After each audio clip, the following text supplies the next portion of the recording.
Good morning, YouTube.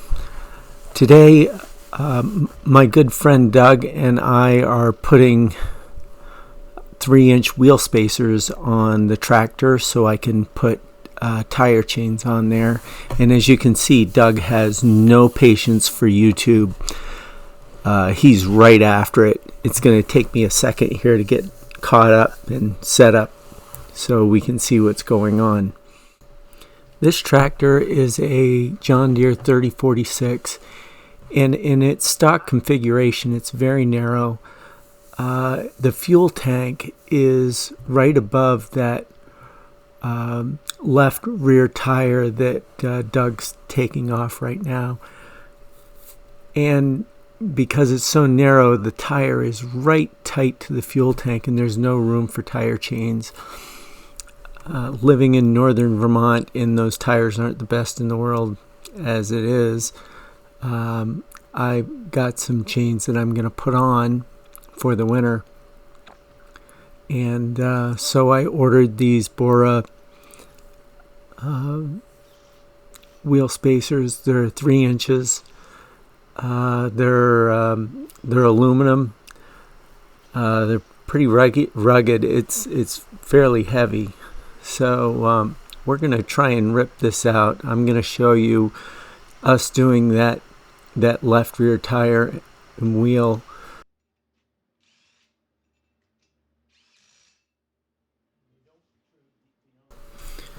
So right now Doug is checking the depth of the bolt. We don't want it coming past that flange in the back. We put some anti-seize on the hub just to make sure it doesn't seize up to it. The torque specification on the hubs itself, the spacers, is 140 foot-pounds, so you're going to see Doug put his weight right into it here. The reason why I'm not a hell of a lot of help here is because I had just had shoulder surgery, and I really wasn't allowed to do much.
Right here is one of the most difficult parts of the getting the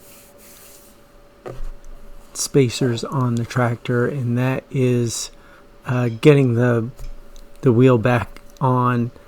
Doug has a very clever trick here with the bar where he just kind of rotates it around underneath and gets it to where the stud holes line up.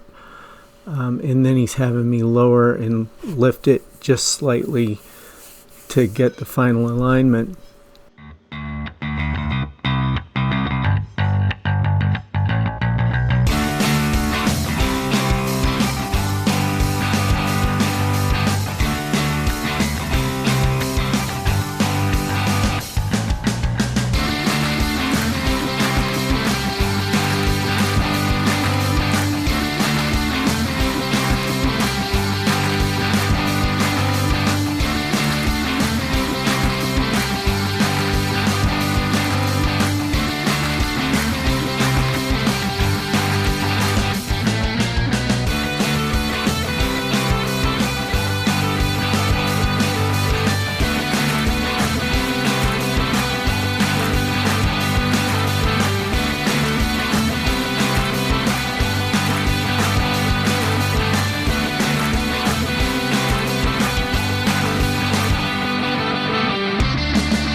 Alright, Doug is just torquing down the wheel, and we're pretty much wrapped up. We'll just do the same thing on the other side. I hope this has been informative. Like, subscribe, and share with your friends, and have a great day.